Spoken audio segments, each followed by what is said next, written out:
Hey everyone, कैसे हैं आप सभी लोग।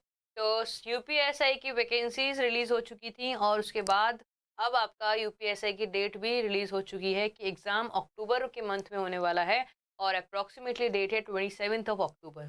सो अब समय बहुत ही कम बचा है आप लोगों के पास और पढ़ने को बहुत सारी चीज़ें हैं। कल जैसे ही डेट्स रिलीज होने के बाद बहुत सारे स्टूडेंट्स के मन में ये आ गया कि इतना सारा सिलेबस है कि अगर आप यूपीएसआई का सिलेबस देखने के लिए जाएंगे तो सिलेबस आपको बहुत बड़ा दिखने वाला है।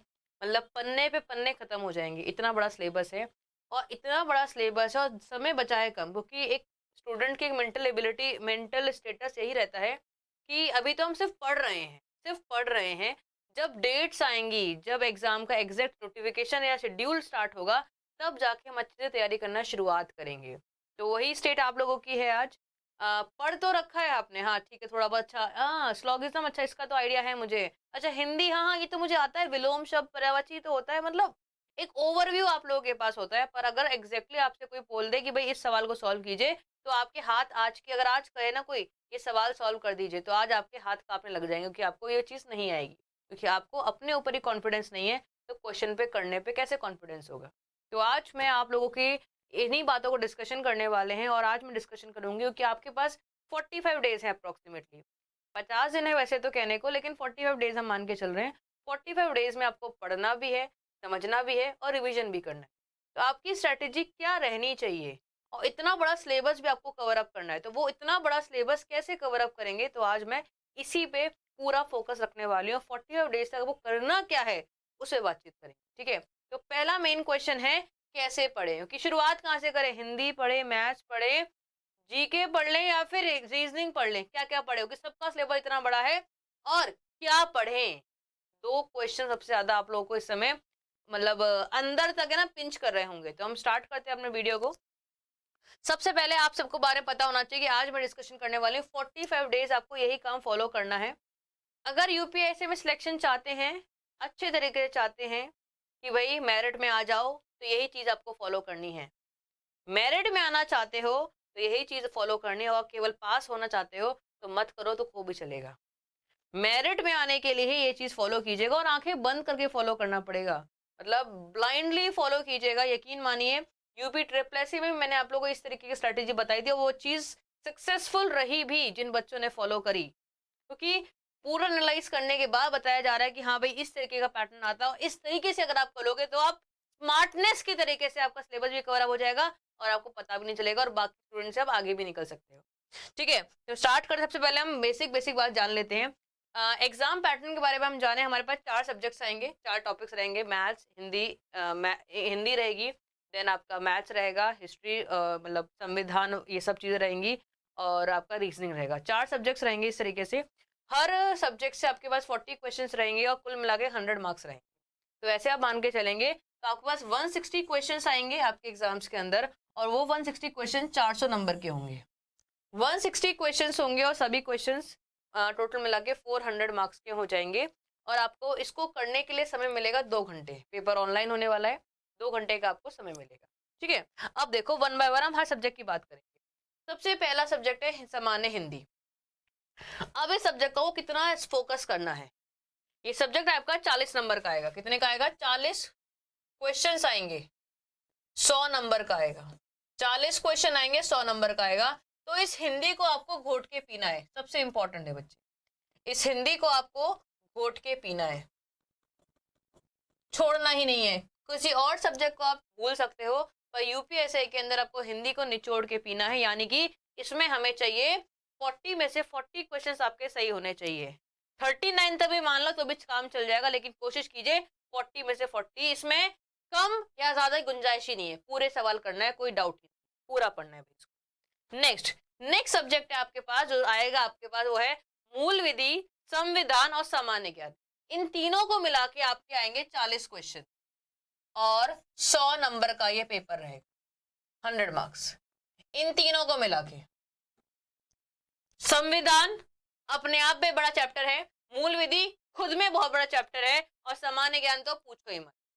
अब बच्चा क्या करता है, किसी भी एक में लिपट गया ना तो वो पीछे छुड़ा ही नहीं पाता है। मतलब हर चीज इतनी बड़ी है, इतनी वास्ट है कि हर एक चीज, किसी भी, मान लो आपने सामान्य ज्ञान पढ़ना शुरुआत कर दिया, तो ये मान लीजिए कि 2-2.5 महीने लग जाएंगे सामान्य ज्ञान को पढ़ने, पर सामान्य ज्ञान खत्म नहीं होगा, समय खत्म हो जाएगा आपके पास। तो हमें ऐसा काम करना ही नहीं है। अब देखिए हमें स्मार्टनेस किस तरह के शो करनी है। हम संविधान पे फोकस करेंगे केवल और केवल। क्यों? क्यों? क्योंकि सबसे ज्यादा सवाल संविधान से ही आता है। सबसे ज्यादा सवाल संविधान से आता है। अगर आप मूल विधि को मान के चलिएगा, मूल विधि से किसी किसी सेट में 2 क्वेश्चन आएगा, किसी में 4 आ जाएगा, 2 से 4 के बीच में सवाल आएगा बस इसका। और अगर आप इसको नहीं भी पढ़ के जाते हो, केवल एक बार आप प्रीवियस ईयर क्वेश्चन लगा लेते हो, नॉर्मल रीडिंग भी लगा के जाते हो, तो भी कम से कम 2 सवाल तो आप सही कर लोगे। ना भी पढ़ के जाओगे ना, तो भी 2 सवाल सही कर लोगे 4 में से। तो इसको पढ़ना फायदा या नुकसान है? 1 महीने का समय लगाओगे और पढ़ने के बाद भी 2-3 सवाल सही करोगे, 2 से 3 सवाल सही करोगे पढ़ने के बावजूद भी, और बिना पढ़े, बिना 1 घंटा 1 महीना लगाए भी अगर आप 2 सवाल सॉल्व कर पाते हो, तो क्या दिक्कत है? पढ़ो ही मत ना, इसको इग्नोर करिए, इग्नोर कीजिए, सब्जेक्ट नहीं है। सामान्य ज्ञान, ग्रेजुएट होके आए हो, ग्रेजुएट होने के बाद पढ़ रहे हो, सामान्य ज्ञान हमेशा से पढ़ते हुए आए हो, तो सामान्य ज्ञान जितना भी पढ़ोगे उतना ही कर पाओगे जितना आपको बेसिक आता है। अपना 1.5-2 महीने का समय लगाओगे और आपको आएगा कितना? वही क्वेश्चंस कर पाओगे जितना आप कर सकते हो।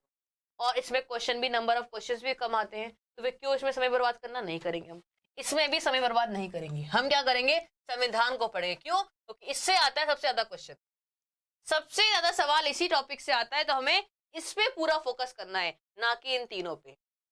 अगर यहाँ से सवाल सबसे ज्यादा आता है तो हमें सबसे ज्यादा फोकस इस पे करना है, केवल इस पे ध्यान दो। इन दोनों का अगर प्रीवियस लगा के भी जाओगे तो भी काम चल रहा है, तो यहाँ पे हम वही करके जाएंगे।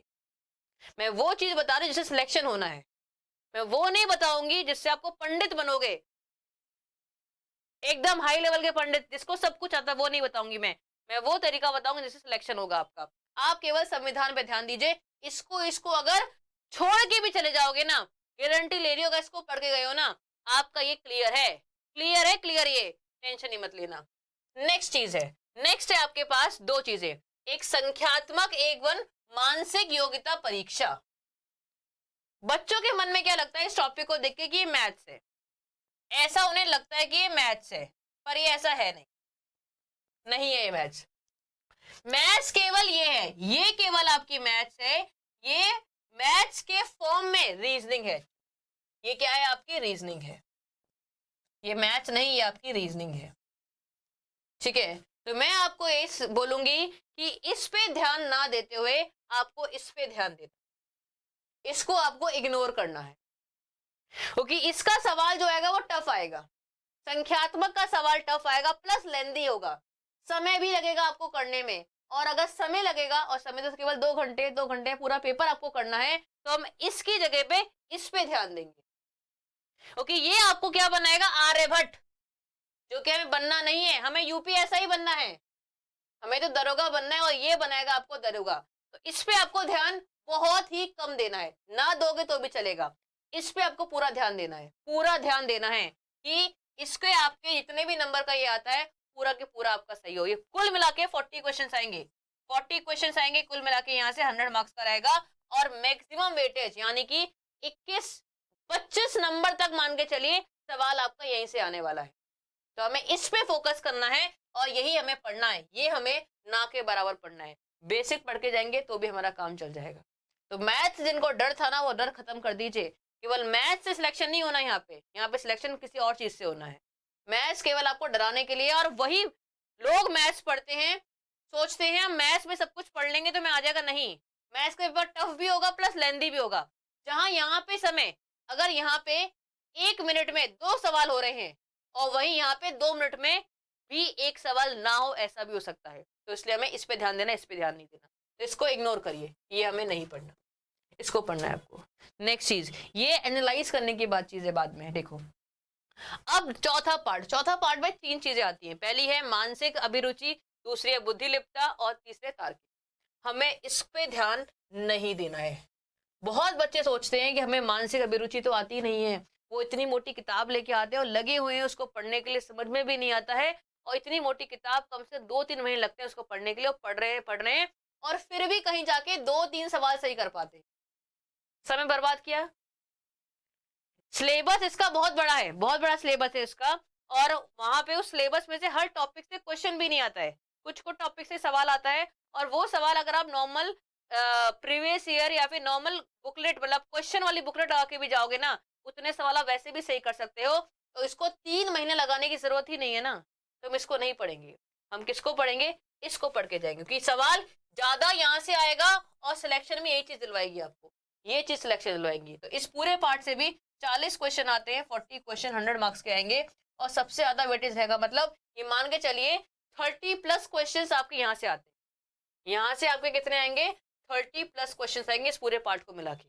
तो इसको हम इग्नोर करें, ये हमारे लिए है ही नहीं, क्योंकि यहाँ से मान लो 5 सवाल भी आ गए, 5 सवाल में से 2 सवाल तो आप वैसे भी सही कर लोगे इसको, अगर आप नॉर्मल क्वेश्चंस पढ़ के भी जाओगे। तो हमें इस पे पढ़ के 3 महीने बर्बाद नहीं करने हैं इस पे, उसकी जगह हम इस पे लगाएंगे, इससे सिलेक्शन भी होगा, क्वेश्चन भी ज्यादा सही करके आएंगे और मेरिट में भी आएंगे। तो ये तरीका है, सही तरीका आपको अपनाने का। अब मैं आपको यूपीएससी की बहुत खास बात बता दूं, यूपीएससी का सिलेक्शन केवल 2 चीजों से होना है, एक है रीजनिंग, क्योंकि रीजनिंग आपकी कम से कम बताती हूँ कितने, और एक हिंदी। हिंदी आएगी आपके 100 नंबर की, जो करना ही करना है, और रीजनिंग कम से कम आएगी आपकी 150 नंबर की। मार्क्स, ये मार्क्स है भाई, ये तो अप्रोक्सीमेटली बोल रही हूँ, 150 नहीं तो इतने नंबर के आएगी, कम से कम 250 जो नंबर आने हैं वो आपके फ्री के नंबर आ सकते हैं, 250 नंबर। रीजनिंग और हिंदी को पढ़ के आपके 250 नंबर तक आप अचीव कर सकते हैं। इसलिए आपको सबसे ज्यादा फोकस जो करना है वो रीजनिंग और हिंदी पे ही करना है, बाकी चीजों पे बहुत ही कम। इसके अलावा संविधान मिला लो, हिंदी संविधान, संविधान और मिला लोगे तो आपका बेड़ा पार है। संविधान को मिलाते ही आपके जो नंबर आएंगे वो 300 के आसपास बैठ जाएंगे, 300 के आसपास नंबर बैठ जाएंगे, और आपको बाकी सब्जेक्ट्स को अगर आप उनके सिर्फ क्वेश्चंस लगा के भी जाते हो तो भी आपका काम चल जाएगा। तो मैक्सिमम बच्चे टाइम वेस्ट जो करते हैं वो इन्हीं चीजों पे करते हैं, जो उनको पढ़, जैसे मैथ्स, मैथ्स का सिलेबस बहुत बड़ा है, वो लगे रहते हैं, नंबर सिस्टम पढ़ रहे हैं, प्रॉफिट एंड लॉस पढ़ रहे हैं, लगे हैं पढ़ने में भी, पढ़ने में लगे हैं, क्योंकि उसको पढ़ने में भी समय लगता है, क्वेश्चन करने में भी समय लगता है, और सवाल कितना आएगा, 1 या 2, और आपसे हो या ना हो ये भी नहीं पता, और समय की कमी होने की वजह से क्या आप कुछ सवाल को छोड़ भी सकते हो, ये भी पॉसिबिलिटी है। तो हमें उन चीजों पे हमें फोकस करना है जो एग्जाम में ज्यादा नंबर के भी आते हैं, जिनमें सिलेक्शन भी हो सकता है, और जो ज्यादा नंबर के भी आते हैं, जिनमें समय भी कम लगता है, उन चीजों पे हमें फोकस करना है। तो स्मार्टनेस हमें शो करनी है, अगर आप स्मार्टनेस शो करेंगे तो ही सिलेक्शन ले पाएंगे, वरना सिलेक्शन नहीं ले पाएंगे। तो मुझे लगता है ये पूरी आपको कंडीशन समझ में आई होगी कि हमें पढ़ना क्या है एक्चुअली में। हमें हिंदी पढ़ना है बेसिकली, संविधान को पढ़ना है, रीजनिंग पढ़नी है, ये 3 चीजों पे हमें फोकस रखना है अपना पूरा की पूरा। इसके अलावा चीजें हम जब पढ़ेंगे जब हमारे पास ये तीनों चीजें कंप्लीट हो जाएंगी, उसके बाद हम चौथे पे आएंगे, वरना हम आएंगे ही नहीं। यही हमारी स्ट्रेटेजी रहने वाली है आगे के लिए। अब इनमें भी हमें किस तरीके से पढ़ना है, इसके लिए मैं आपको एक नेक्स्ट वीडियो लेके आऊंगी, जहां बताऊंगी मैं आप लोगों को कि रीजनिंग को कैसे पढ़ना है, हिंदी को किस हिसाब से पढ़ना है, मैथ को कैसे पढ़ना है, इनका करंट अफेयर्स जो रह गया उसको किस हिसाब से हमें लेके आना है, उसके बारे में हम नेक्स्ट वीडियो में डिस्कशन करेंगे। उम्मीद करती हूँ आपको इस वीडियो के थ्रू काफी नॉलेज रही होगी कि सिलेक्शन लेने के लिए हमें सिर्फ पढ़ना ही जरूरी नहीं होता। ये सबसे बड़ी गलती है कि 12 घंटे पढ़ने के बाद सिलेक्शन हो जाता है, ऐसा नहीं होता। अगर हमारे पास एक एबिलिटी नहीं है, हमारे अंदर स्मार्टनेस नहीं है, तो हम सिलेक्शन नहीं ले सकते। आते हुए भी आर्यभट्ट को बिठा दो अगर, तो वो सिलेक्शन नहीं ले पाएगा। वो आपको नई नई चीजें सिखा सकता है, अगर आप बोलिए कि 2 घंटे पूरा पेपर करना है, सिलेक्शन लेना है, तो वो सिलेक्शन नहीं ले पाएगा। इस पे आर्यभट्ट में और यूपीएससी बनने में इतना सही फर्क है, और इस फर्क को आपको याद। उम्मीद करती हूँ पसंद आया होगा ये चीज। और एक और बात है, इसलिए मैंने आप लोगों के लिए रीजनिंग के लिए यूपीएसआई स्पेशल बैच लिया हुआ है। यूपीएसआई स्पेशल बैच है, रीजनिंग स्पेशल है यूपीएसआई की, यूपीएसआई रीजनिंग स्पेशल बैच है ये, रीजनिंग स्पेशल। आप ये बैच ज्वाइन कर सकते हो, स्पेशली रीजनिंग के लिए बनाया गया है ये बैच, क्योंकि यूपीएसआई की रीजनिंग सबसे बढ़िया रीजनिंग आती है और इसका मुकाबला कहीं नहीं है। तो इस special UPSI reasoning special batch है। प्रादित एप्लीकेशन को पे आप इसको ले सकते हैं, प्रादित एप्लीकेशन को डाउनलोड कीजिएगा तो आपको इस बैच के बारे में सारी इन्फॉर्मेशन मिल जाएगी। इसके अलावा जो हेल्पलाइन नंबर है वहाँ कॉल करोगे तो भी आपको इन्फॉर्मेशन मिल जाएगी। बेहतरीन बैच है यूपीएससी क्रैक करने के लिए। जैसे कि मैंने बोला है आपको, हिंदी और रीजनिंग ही आपको 2 चीज़ें हैं जो सिलेक्शन आपको दिलवा सकती हैं, इसके अलावा कोई सिलेक्शन नहीं दिलवा पाएगा। ठीक है, तो टेक केयर, बाय बाय, मुलाकात रहेगी नेक्स्ट वीडियो में, बाय बाय, टेक केयर।